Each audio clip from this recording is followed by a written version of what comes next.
Welcome to you, listeners.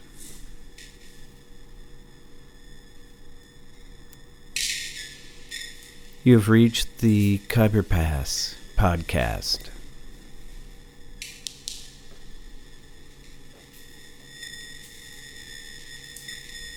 Coming to you weekly in conjunction with performances at the Khyber Pass Thursday evening music series.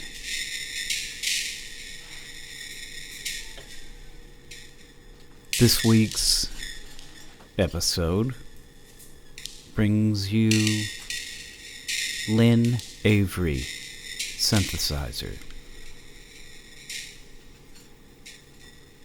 He performed at the Khyber Pass solo and in duo form with saxophonist Cole Please.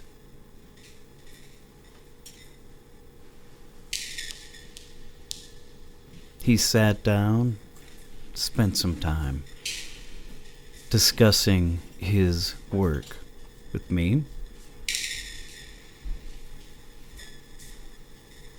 Hopefully you will find it enlightening to the creative process, trajectory of things.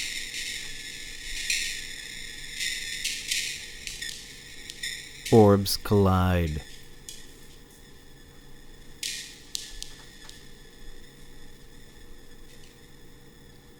Careen. And we bear witness to the sound that comes forth.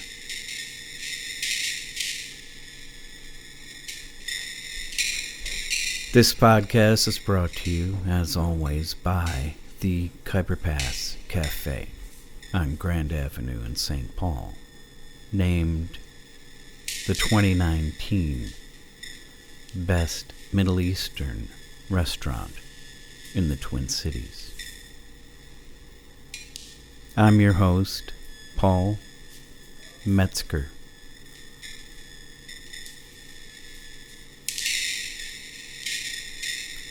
We will first hear a short excerpt of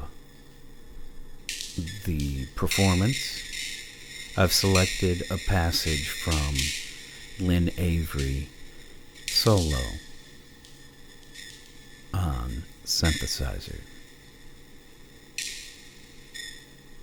That will be followed directly by the interview.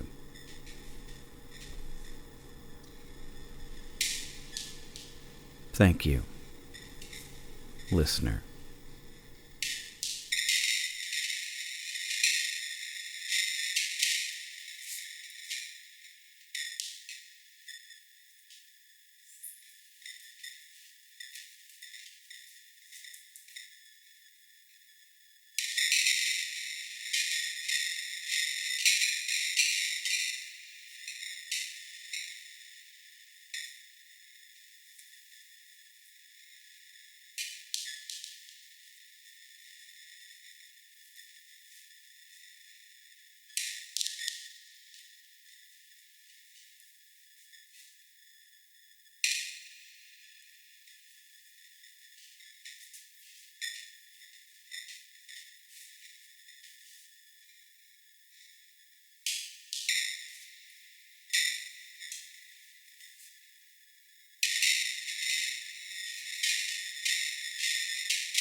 Avery.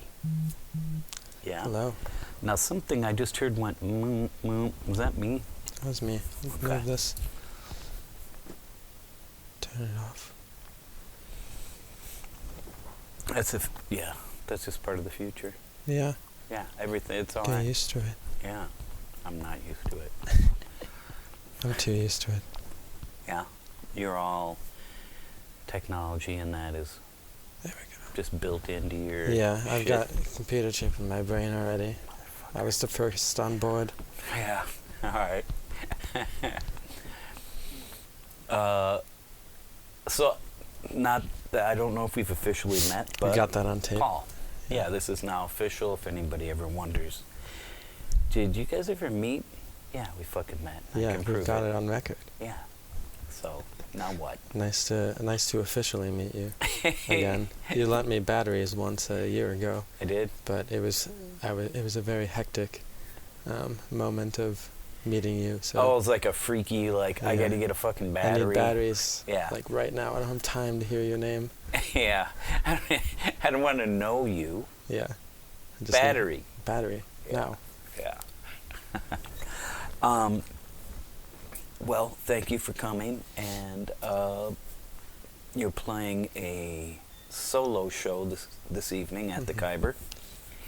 You were here about a year ago, you were saying, with Cole Police, and performed a duo Yeah. together. That was for Cole's solo set. Mhm. And we're He going to do wasn't- something similar tonight, where it's going to be a solo set, but Cole may help out a little bit again. All right, so it's kind of like a solo plus. Hmm. Yeah. Support. Well, something I get curious about with people that have played here and musicians in general is sort of the genesis of musicality for you. Genesis of musicality. Mm-hmm. When I started playing music or performing, or Yeah, and when creating. you started feeling like music was different than it was something you were attracted to participating in. Oh, it was pretty young for me. I started probably before I can remember. My dad had a piano in our house, Yeah. and I was on the thing every day, all the time, just playing, plinking along, not really knowing what I was doing until my parents sent me to piano lessons. Okay. I did that for about 10 years, but I was more interested in the creative part of it. I'd never really practiced piano. I just sort of spent hours every day just writing songs that I would never actually write down and just try to memorize. Yeah. So you were that kind of student where you go to piano lesson and then they're like, okay, well, work on, I don't know Mm-hmm. anything about it, but Yeah. then you come back, you're like, yeah, I didn't really do that. Yeah, and you're like, can you play it again for me? So just make sure I can remember Yeah. what it sound, or like make sure I was playing it, the right way, Uh-huh. and then I'd, You'd- play it back to them by just- ear Yeah. as well as I could. I mean, it's not like they didn't know that, but I don't know, got along for 10 years just Yeah, fine 10 doing fucking that. years. That's a long time. And Eventually so, it caught up to me and I actually had to learn how to sheet read, but and because well, I think my parents were like, "Why are we paying for this if you're not even doing it?" So they have a I good was point. like, "Well, I do want to do it." I So guess I you wanna get liked better. going to the lessons, Yeah. and you wanted to keep that going, but it wasn't like a perfect fit, it sounds like, for the kind of... It was never really the stuff that I wanted to learn. I was always like, well, not always. Originally, my first hero of music was Ben Folds. Yeah, I know who that... I never know who people's Yeah, but people are, but I remember that guy.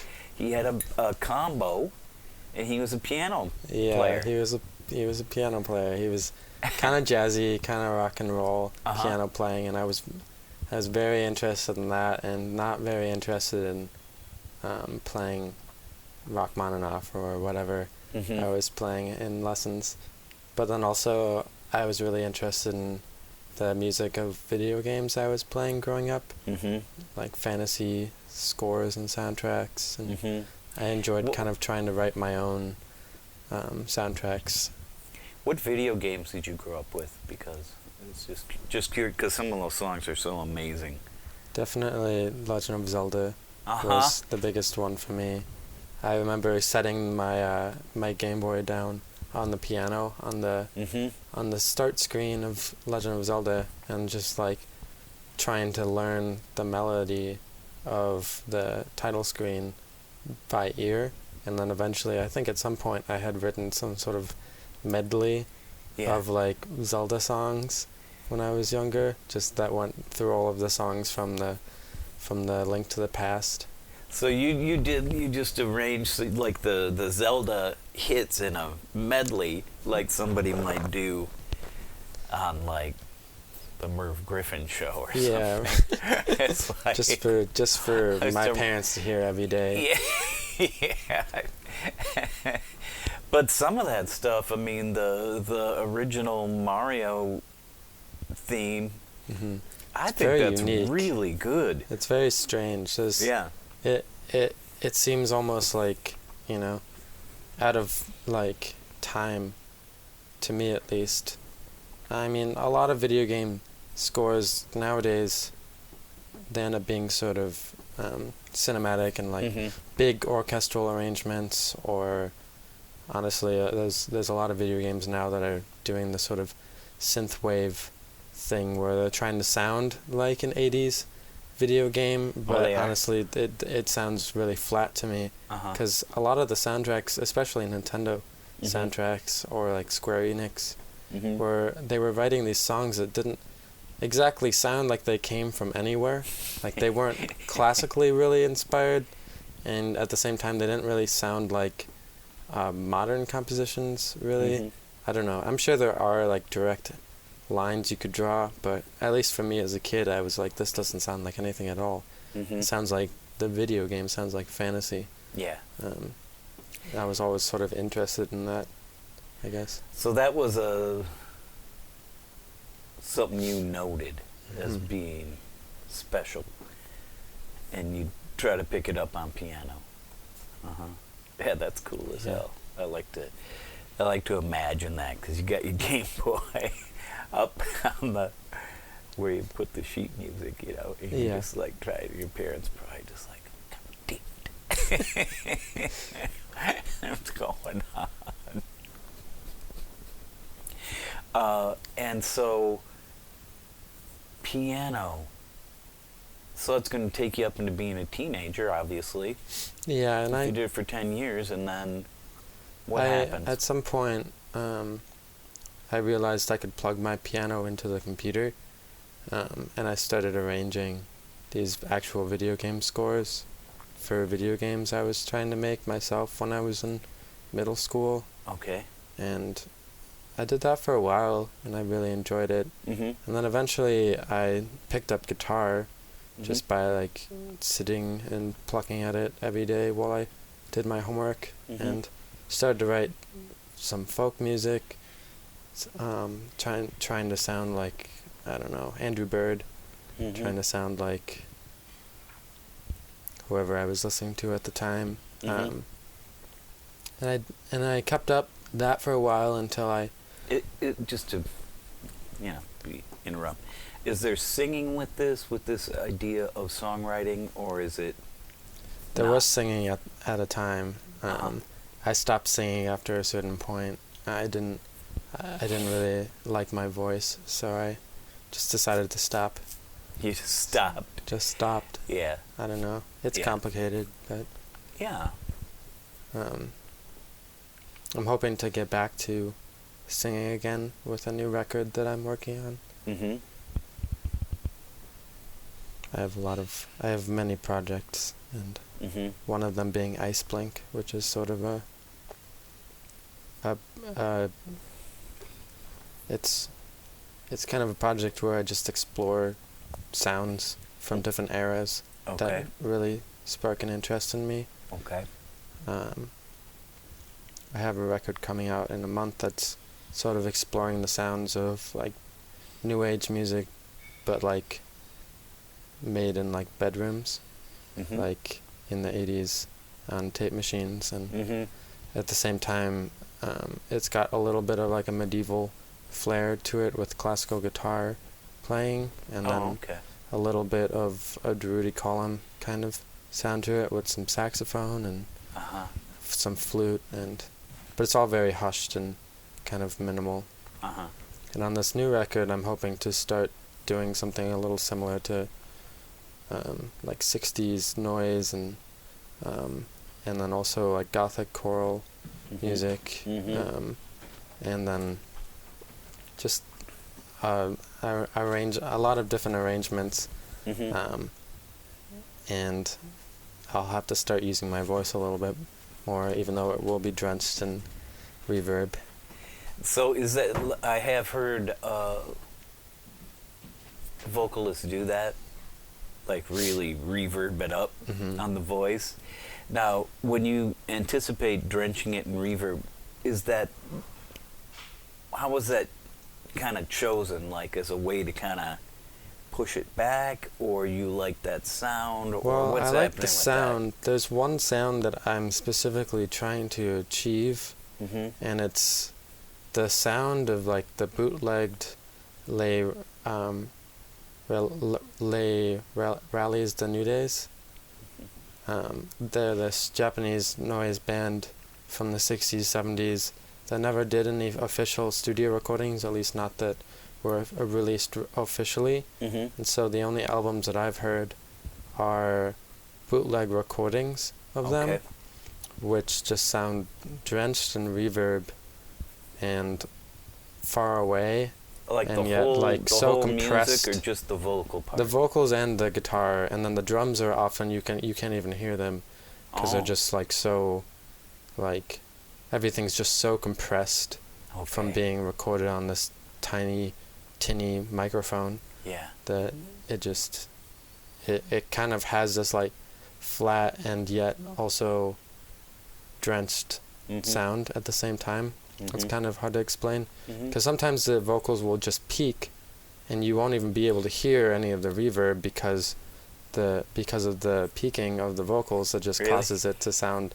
just very close to you and flat, but then at the same time when it falls back you can hear that sort of space that they were in, whatever sort of echoey club that they were playing in. That someone decided to bring just a tiny little recorder to tape recorder. Yeah, dig.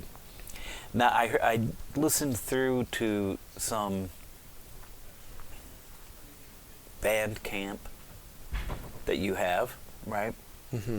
Which of Ice Blink. Yeah. Okay. And then of Lynn Avery. Yeah.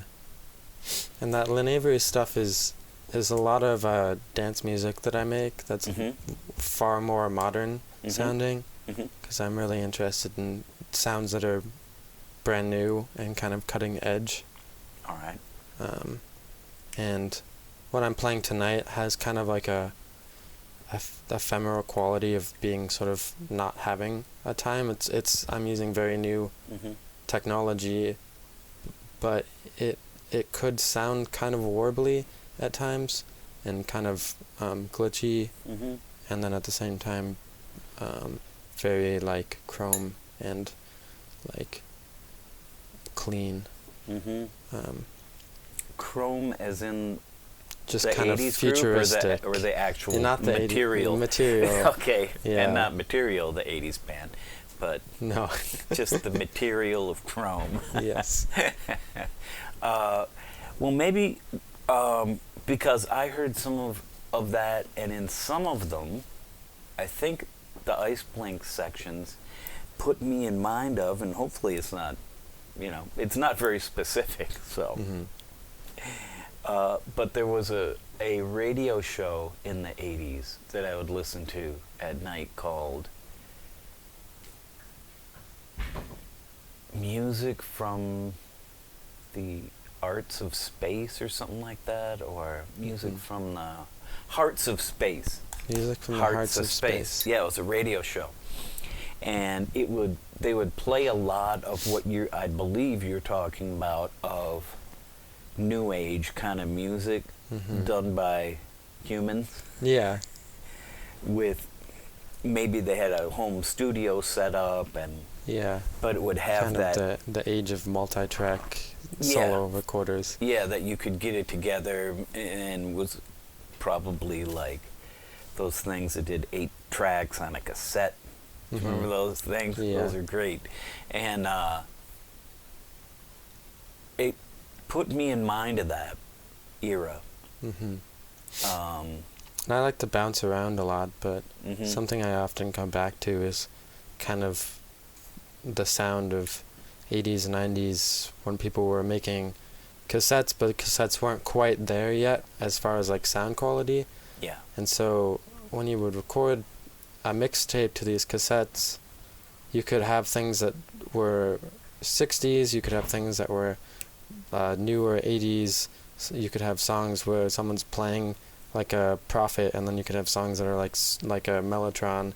You could put them all together on this cassette as a mixtape, and it would all kind of lose any sense of time or space, and it would all become like, mixtapes kind of have this quality of like it's almost like creating a new work of art that has intention to every single piece. Yeah. And it almost becomes an album that you wrote, but you didn't have to do any work to write. But all of the songs can stand with the records that they come from. And at the same time, when you listen to a mixtape, you even though these songs are decades apart, you start to immediately expect the next song on the mixtape to start playing after you hear a song. Yeah. And also, it could almost like take away some of the sheen of like the newer things, and like the hits would maybe bring the older stuff into like a newer era a little bit. And so it was like timeless in this strange way. And that's something I'm constantly trying to get at with Ice Blink. Okay. With my bopping around and eras and such. I've got some music that's like British invasion style, like 70s guitar, proggy stuff, and then I've also got some stuff that's just very strange, like British television soundtracks, or I got it. That's all over the place. Yeah, that is some eclectic influence. Just saying, that sounds great. Let's shift a little bit into, you mentioned technology that you use. Because I was curious about that, how is this created, this music? Is it hermetic within like a software system or something? It's so hard for me to know because I don't know about technology that well. Well, with Ice Blink, it's a lot of sitting and multi-tracking in my bedroom, just recording guitar or recording synth parts and kind of actual piecing them together. Synthesizers and guitars, or is this well, stuff actual that's guitar coming from? and then computer synthesizers. I spent all my money on my computer. That's all I have. The guitar is real, but I'm still putting it through effects to kind of like. I never really liked the raw sound of anything. It seems like I always want it to be somewhat colored, somewhat like filtered and dirtied, but. So the guitar is often an organic source. Yeah. But the other sounds of synthesizer come from inside of a computer. And I guess that's kind of what separates Ice Blink and Lynn Avery, is the sort of organic quality of the Ice Blink stuff, and also Ice Blink being kind of like like my research into the past, creating something that sounds like it could have existed in the past. Whereas Lynn Avery is stuff where I am creating things that are most definitely post 2015.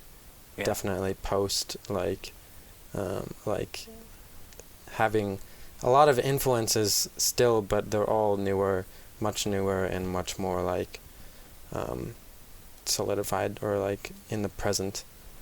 Does that go with the sounds as well, the very contemporary sounds that I would maybe be familiar with? I tend to use newer synths. I tend to use newer technology and sounds. A lot of Lynn Avery stuff is electronic dance music, or it's stranger, futuristic sounding sort of video game or fantasy elements to it. But there's definitely a fantasy element to Lynn Avery that I honestly avoid with Iceblink, and yet people still kind of regularly tell me that Iceblink reminds them of being inside of a elven forest or something. So I guess it just kind of permeates through all of my music. Yeah. Nonetheless, but yeah. Yeah. Well, so because you mentioned there's like guitar, like medieval sort of sounding, and that can be just a very evocative.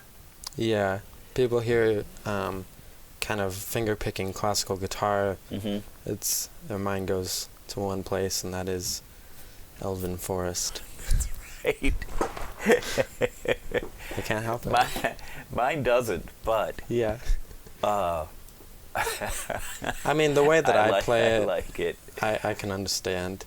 There's definitely other ways to play a classical guitar, but I never really learned the proper way. So in a performance that we're going to have tonight, maybe talk a little bit about what that looks like and what, do you know what I mean? As far as like what to expect as far as the Lynn Avery set that I'm doing tonight, I tried to focus on making purely improvisational pieces because inspired partially by the space here and the sort of people that I've seen perform here.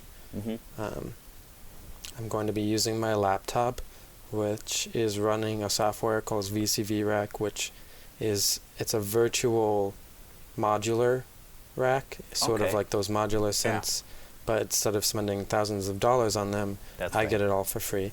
And you just get to hear my computer fan working very hard. You got a mic on that? Yeah, keep my computer cool. And then I'm controlling that with my keyboard. I'm usually playing pretty melodic stuff with it. Are you saying a keyboard or the keyboard on the laptop? No, keyboard. I do sometimes use the keyboard on a laptop when I perform live. It's gotten to be a little silly though, so I stopped doing it. I finally bought an actual keyboard, so I don't have to do that anymore. But yeah, I definitely bring back some of that piano being my main instrument back into my live performance, which is something that I haven't done for a long time.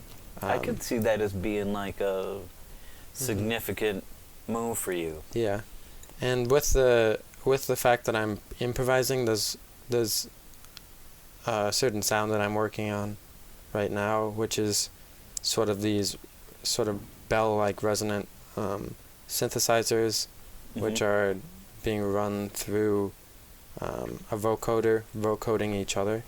So they kind of have this like strange sort of, like if you imagine like a very like two very rich sounds, and then they just like overlap in like a couple places. It ends up kind of having this sort of like plinky and like warm and like kind of woody sound to it, where they overlap, at least the way that I've got it to sound. And then that's running through a granular effect, which is doing a lot of stuff that I don't really understand, but basically it's kind of shifting where in the live sound the sound is actually coming out. So when I'm playing a note, you're not going to hear it.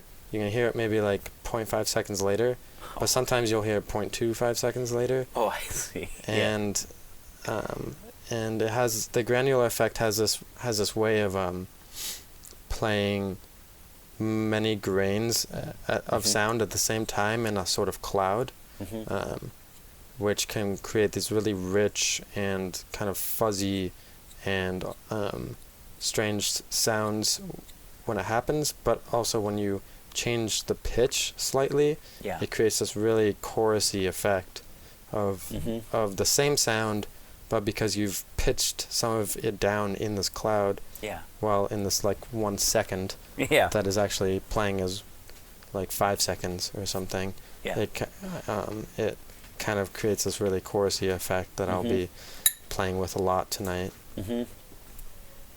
My son tried to explain granular synthesis to me. I just got real sleepy. It kind of makes sense, and then you start to understand it, and then you realize that you could just do so much with it, and then you just kind of lose track of how it even worked in the beginning. But it's a pretty new sound. Very in the present. That was what I kind of took away from it and thought, like pulling way back, I can relate to that, of a new sound and a new way of working, that, you're hearing things and it's outside of intuition because it's so new. And I like that feeling. So I look forward to hearing things coming out of my computer. Out of the computer into the space. And hear some of the stuff you're talking about. Now the synth that I've created has kind of become a part of another project that I'm creating with Cole Police and then Mitch Stallman as well, which is called LCM, at least for now, until we come up with a better name, or we'll get stuck with it, I'm not sure.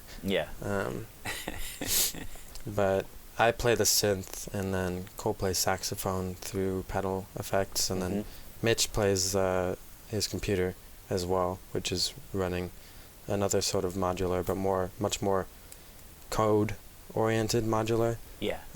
As well as kind of taking some feedback systems from our own playing into his. And so it all gets kind of like confused for each other too, because Cole plays with Ice Blink as well, and so does Mitch, and so it's kind of like we're always making music together all the time, but I have so many different ideas. I try my best to keep them separate. I can understand that. Because there's just so much to explore within each idea that I'm always working on like 4 albums at a time. And I don't really want to I don't want to give that up, even though I've been told like many times that, why do you have to have why can't Lynn, Avery, and Ice Blink be the same thing? People love to ask questions like that. But I like to say, that's a good idea. Why don't you go do something like that? Why don't you, what you're talking about, you go do it. When you haven't asked for somebody to kind of give you some kind of idea for where to go. At least for tonight, I'm just making music, and Lynn Avery is my name. And so whatever I make will just be something that I made. I don't know. I hear you. Because on another level, it's very like folk music. In that you'll just be sitting down and laying something out. So thank you, Lynn, for being on the interview, and I'll help you get set up with sound. Thanks. Thanks for having me. For the performance. Great.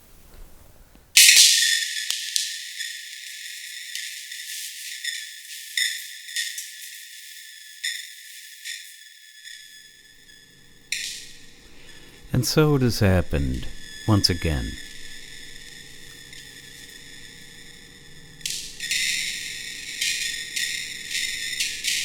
We have attained terminus together.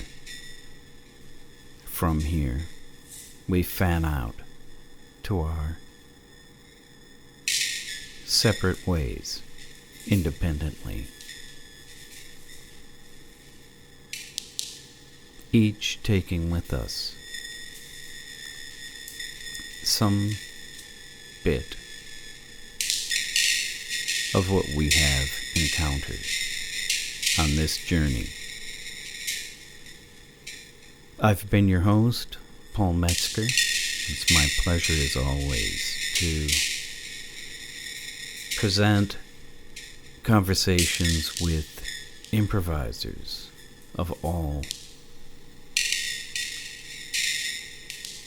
types that we can locate and give a home to at the Khyber Pass Cafe.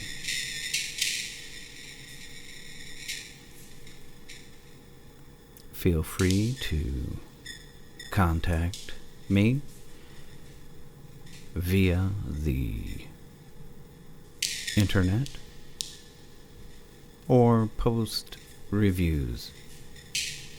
Like us, as they say. In what way? I actually don't know. But it's something that is done, perhaps by you. And with that,